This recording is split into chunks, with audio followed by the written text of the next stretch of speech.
Hello everyone. So I'm using Jocelyn ma'am notes which she has provided for free yesterday only. She is working with Sarthya, I guess. Yeah. So she provided these notes for free, and this is just for the revision purpose. So I am not going to explain each and every concept in detail, but we will quickly revise the fundamental rights and all the other chapters.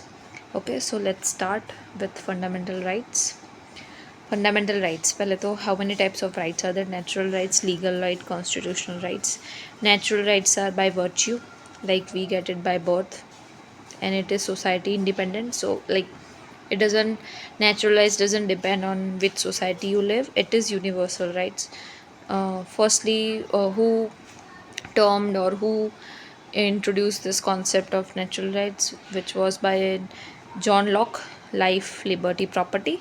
So, if someone has their PSI or optional, so you will read about John Locke in detail. Okay, so yeah, he discussed about life, liberty, and property. Example: SK Call led SC bench. So, right to property is natural plus constitutional plus legal right.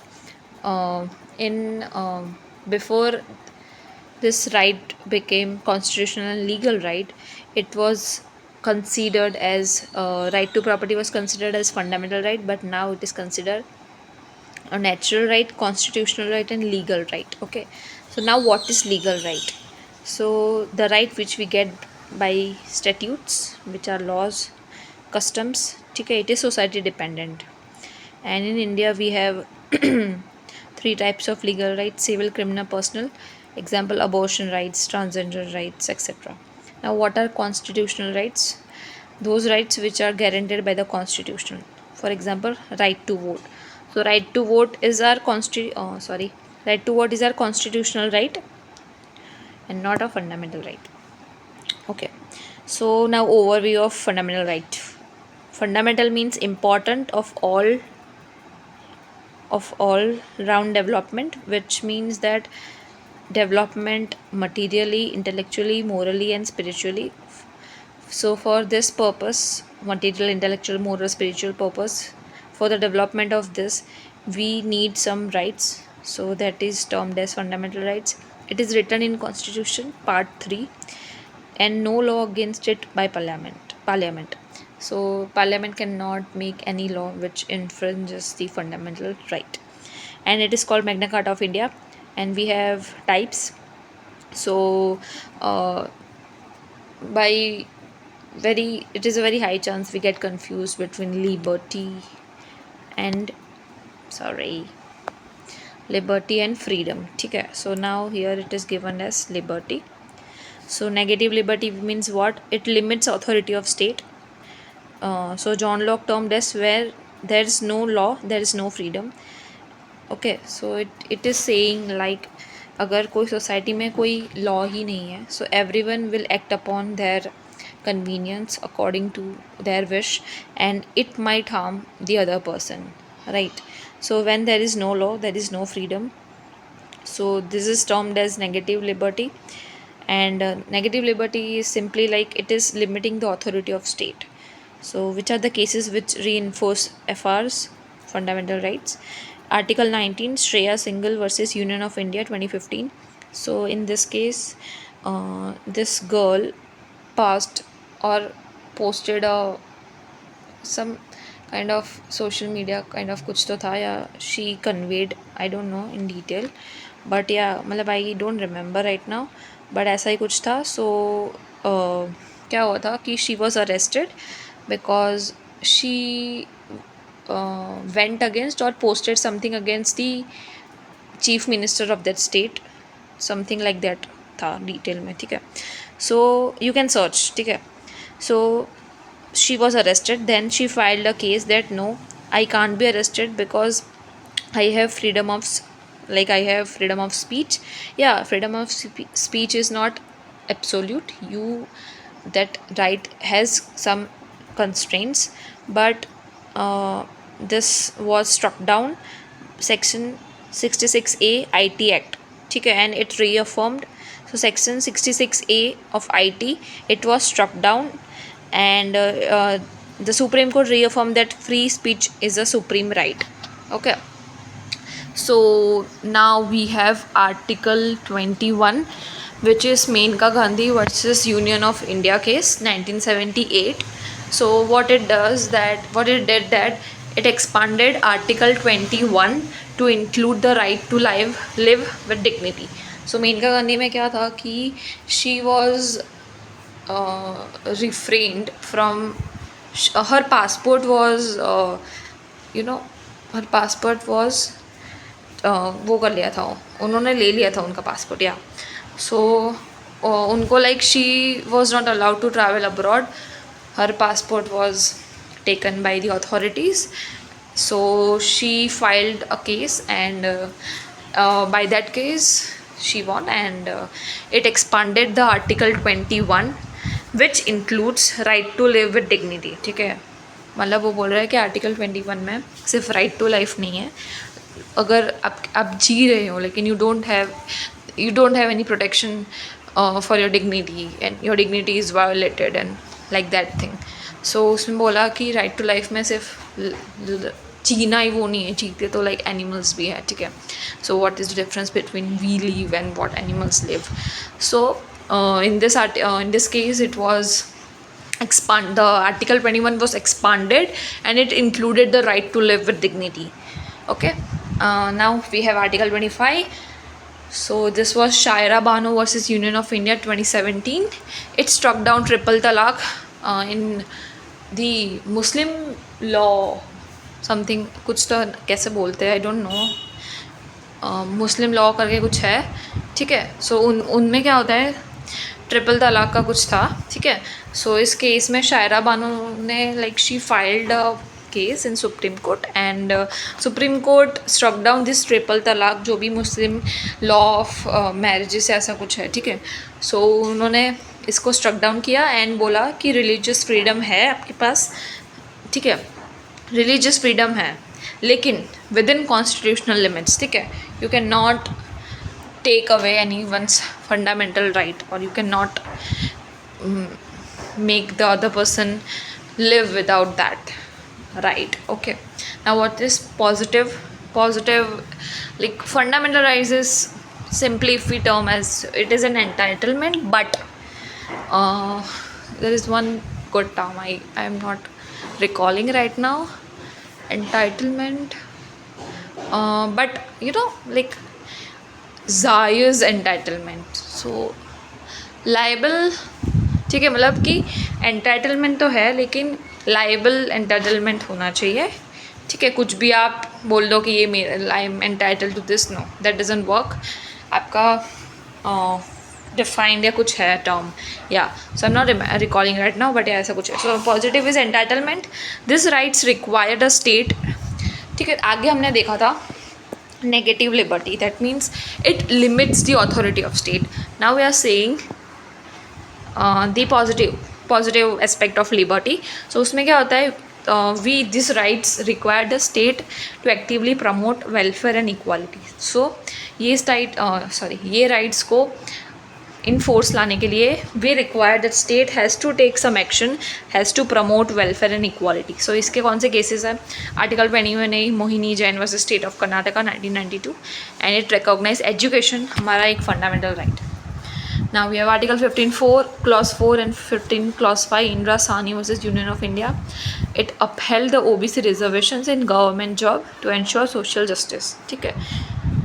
Now Article 39A Husainara Khatun versus State of Bihar 1979.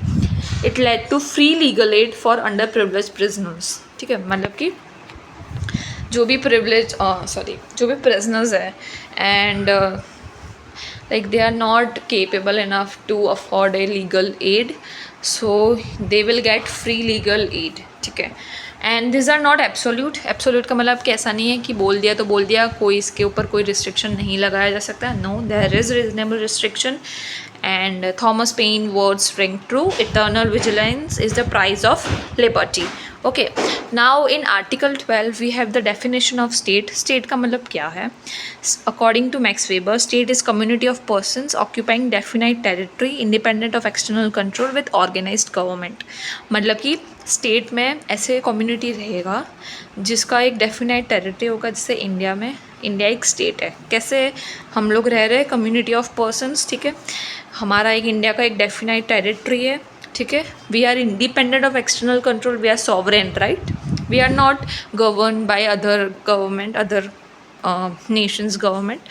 So we are independent of external control and we have an organized government. So ये state का definition है according to Max Weber. And state का definition article 12 में दिया हुआ है. ठीक है, एंड यूपीएससी में भी ये क्वेश्चन आया हुआ है 2026 में. या थोड़ा सा उन्होंने रीजनिंग के टर्म्स में पूछा था, लेकिन या if you have read, if you have understood this the definition of state, what it includes, then you would have marked it correct. ठीक है, okay. Now executive and legislative and not judiciary. ठीक है, सो state की definition में executive आते हैं. ठीक है, लेजिस्लेटिव भी आते हैं लेकिन जुडिशरी नहीं आती. Please make note of this.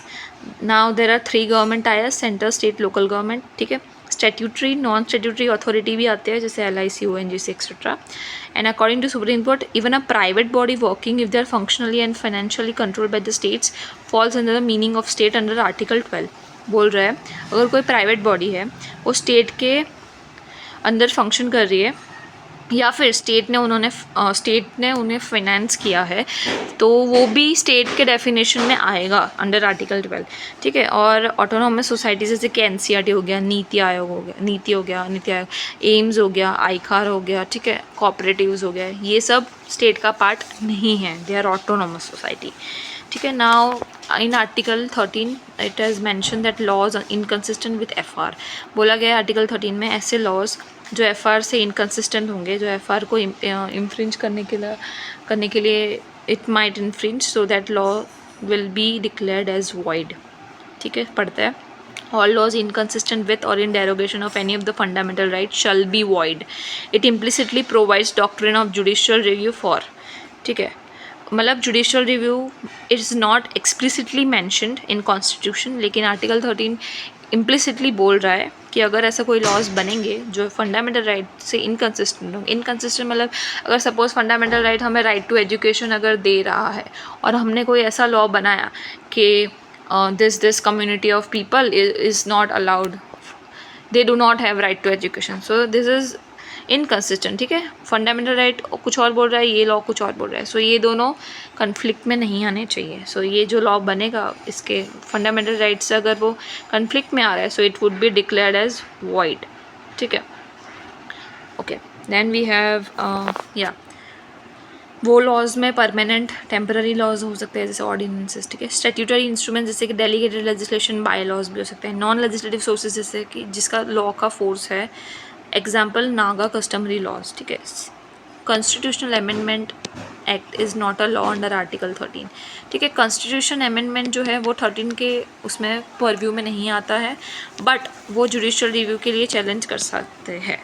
ठीक है, now we have freedom. Freedom का मतलब क्या है कि आपके पे कोई रिस्ट्रेंट्स ना हो, you have absence of restraints. Everybody enjoys yet others freedom not undermined, plus law and order is maintain. Example peaceful protest but blocking public roads, Shaheen Bagh case. Peacefully आप प्रोटेस्ट कर सकते हो लेकिन आप पब्लिक रोड को block नहीं कर सकते. आपको अपना, इसमें क्या लिखा है सेकेंड वाले में, फ्रीडम का मतलब ये है कि एवरीबडी एन्जॉयज़. ठीक है, मैं आप सब एन्जॉय कर रहे हैं हमारी फ्रीडम, लेकिन ऐसे एन्जॉय नहीं करना है कि किसी दूसरे का फ्रीडम हम अंडरमाइन करते. ठीक है, ऐसा कुछ ना करें, हमारी एक्शन की वजह से ऐसा कुछ ना हो कि the other persons freedom is undermined. ठीक है, उससे छीन रहा है उसका फ्रीडम, ऐसा कुछ नहीं करना चाहिए. Then we have 14. ठीक है, 14 to 18 it falls under the right to equality. या one thing I want to convey, अगर आपसे कोई पूछे कि फंडामेंटल राइट्स कितने हैं, so you will say 6 fundamental rights हैं. ठीक है, ये राइट टू इक्वालिटी एक हो गया. Then we have then right to freedom दूसरा हो गया. ठीक है, Then we have 20 protection, then 21, then we have 22 cultural and educational rights हो गया, right to freedom of religion हो गया, ठीक है. सो कुल अगर लाइक ऐसे आपसे पूछे कि कितने राइट्स है, सो देर आर 6 फंडामेंटल राइट्स, आपको ये याद रखना है, ठीक है. आई गेस 19 और 19 20 ऐसे करके है, ठीक है. कैटेगरी बनाया हुआ है, 19 तो है ही, 20 21 6 फंडामेंटल राइट्स है, ठीक है. ये ब्रॉड वो दिया हुआ है. Now we will see right to equality. अभी इसमें 2 कैटेगरी है, equality before law, equal protection of law. पहली बात तो इक्वालिटी बिफोर लॉ जो है वो एक ब्रिटिश कॉन्सेप्ट है और इक्वल प्रोटेक्शन ऑफ लॉ है वो अमेरिकन कॉन्सेप्ट है. इक्वल प्रोटेक्शन ऑफ लॉज क्या कहता है, इक्वल ट्रीटमेंट होना चाहिए इक्वल सर्कमस्टेंस में, like should be treated alike. मतलब कि सर्कमस्टेंस इक्वल होना चाहिए और उसी सर्कमस्टेंस के बेसिस पे इक्वल ट्रीटमेंट भी आपको मिलना चाहिए. लेकिन इक्वालिटी बिफोर लॉ क्या बोलता है बाय डाइसी, वो बोलता है कि कोई भी पर्सन लॉ के ऊपर नहीं है, मतलब कि किसी को भी स्पेशल प्रिविलेज नहीं मिलेगा, ठीक है.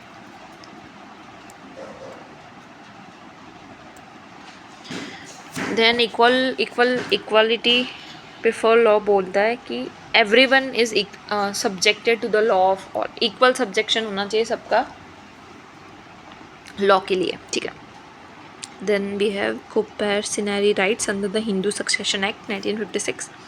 It ensures gender equality by granting daughters the same inheritance and social status as sons in ancestral property. Yeah. And बोलते ही like this is a negative concept, ये जो इक्वालिटी बिफोर लॉ है, क्योंकि ये स्टेट को रिस्ट्रिक्ट करता है कि आप ऐसे मेजर्स ना लो जो लाइक रिजर्वेशन वगैरह. क्यों, why reservation is granted to some category of, ठीक है, कुछ कैटेगरीज को क्यों रिजर्वेशंस मिलते हैं, because they were not at par with what we are, so इसलिए उन्हें रिजर्वेशन देना पड़ेगा, ठीक है. सो या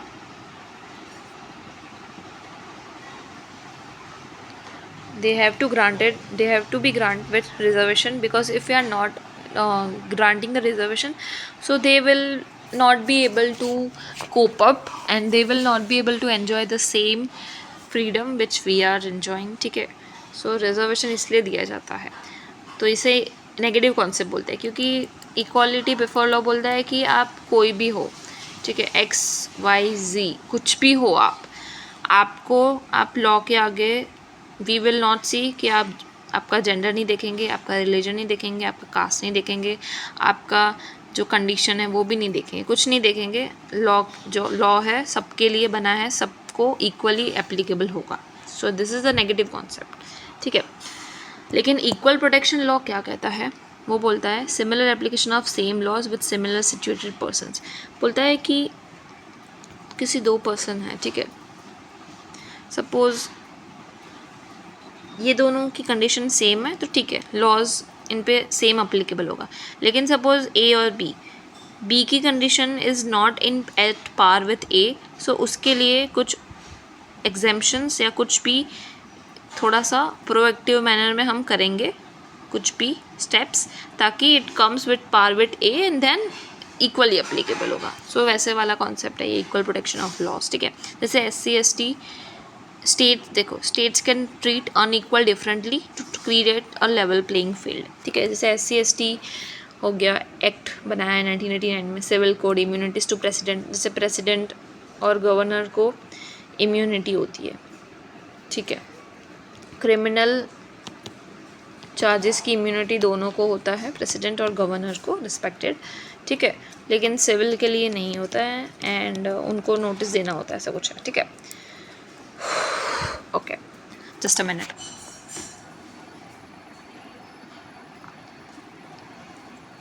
Yeah, so what is rule of law by A.V. Dicey? Rule of law मतलब one act for all and one judiciary for all, ठीक है. इक्वल सब्जेक्शन होगा, कोई आर्बिट्री पावर नहीं रहेगा, punishments and law breach, individual rights की primacy होगी। Constitution का मतलब है result of rights of individual defined, जो कि लॉ से इन्फोर्स्ड है, लेकिन ये इंडिया में एप्लीकेबल नहीं है ये रूल ऑफ लॉ। यहाँ पे कॉन्स्टिट्यूशन एक इंडिविजुअल राइट्स का सोर्स है, ना कि रिजल्ट है, ठीक है।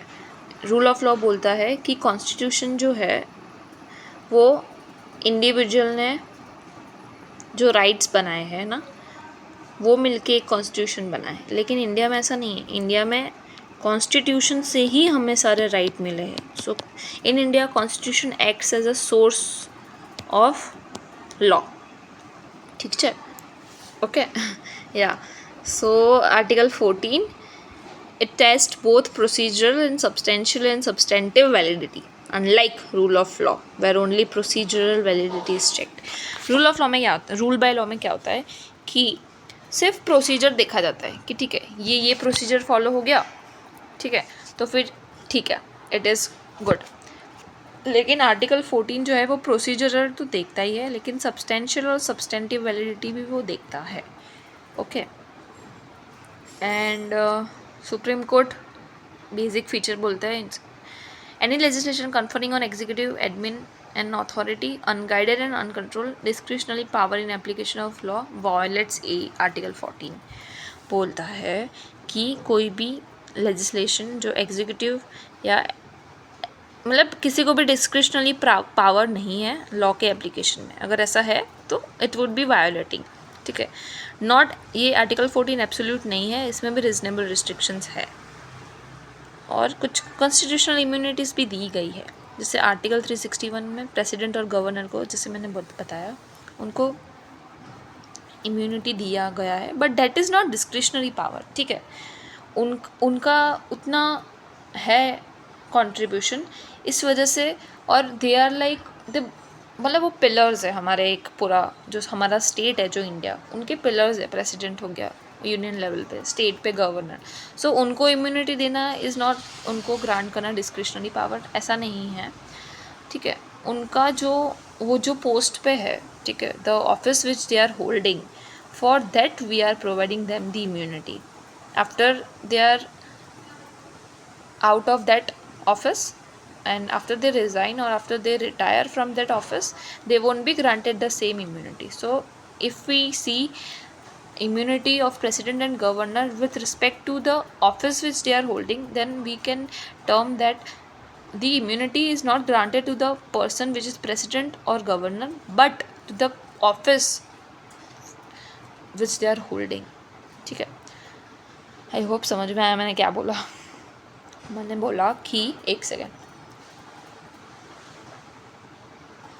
जैसे मुझे प्रेसिडेंट बनाया गया और जो भी वीडियो देख रहा है उसे गवर्नर बनाया गया, ठीक है।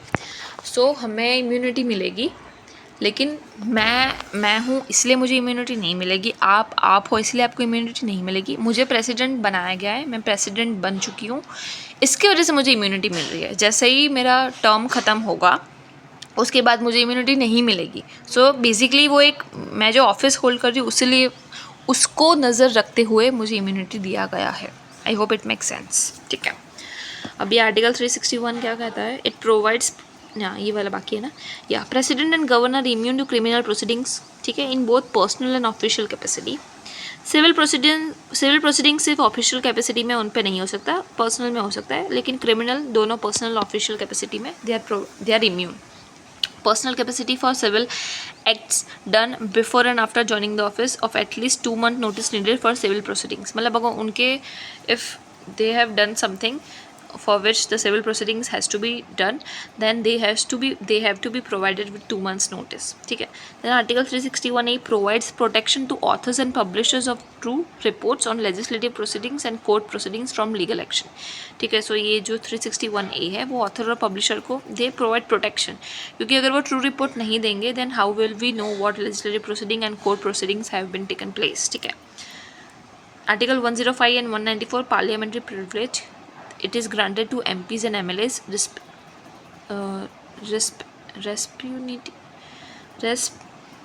respectively, okay, immunity for speeches and votes in parliament, ठीक है। सो MPs और MLAs जो है उनको वो जो पार्लियामेंट में जो स्पीच या वोट देते हैं, सो उनको उसके लिए इम्यूनिटी ग्रांटेड है because they are acting in the official capacity, ठीक है, by providing special privilege to legislator. Article 31C क्या बोलता है? Laws giving effect to DPSPs under article 39 B and C can not be challenge ultra vires. Article 14-19, ठीक है, मतलब बोल रहा है आर्टिकल, ये वाला जो आर्टिकल है ना, आर्टिकल 39 B और C, उनको आप ऐसा नहीं, अगर उसको इफ़ेक्ट में लाने के लिए जो DPSP जो है, ठीक है, उसको इफ़ेक्ट में लाने के लिए जो भी लॉज बनेंगे, उसको आप ऐसा नहीं बोल सकते कि आर्टिकल 14 और आर्टिकल 19 को वो चैलेंज कर रहा है, ठीक है, उसको उसके लिए इम्यूनिटी दिया गया है। SC ने मतलब सुप्रीम कोर्ट ने बोला where article 31C comes in, article 14 goes out. ये 25th कॉन्स्टिट्यूशनल अमेंडमेंट में बोला। आर्टिकल 31A क्या बोलता है? वो फर्स्ट कॉन्स्टिट्यूशनल अमेंडमेंट एक्ट से एडिट किया गया था और फोर्थ से एक्सपांड किया गया था। वो बोलता है 5 types related to land, corporate, mining, ठीक है, इसमें ये सब इंक्लूडेड है। Then we have Vienna convention, foreign sovereign diplomats, ambassador, UNO, its organisation, UN मतलब यूनाइटेड नेशन ऑर्गेनाइजेशन, और उसके जो भी ऑर्गेनाइजेशन है वो डिप्लोमेटिक इम्यूनिटी एंजॉय करते हैं, सिविल, क्रिमिनल, दोनों, ठीक है। In the next lecture we will cover from Article 15. Thank you all.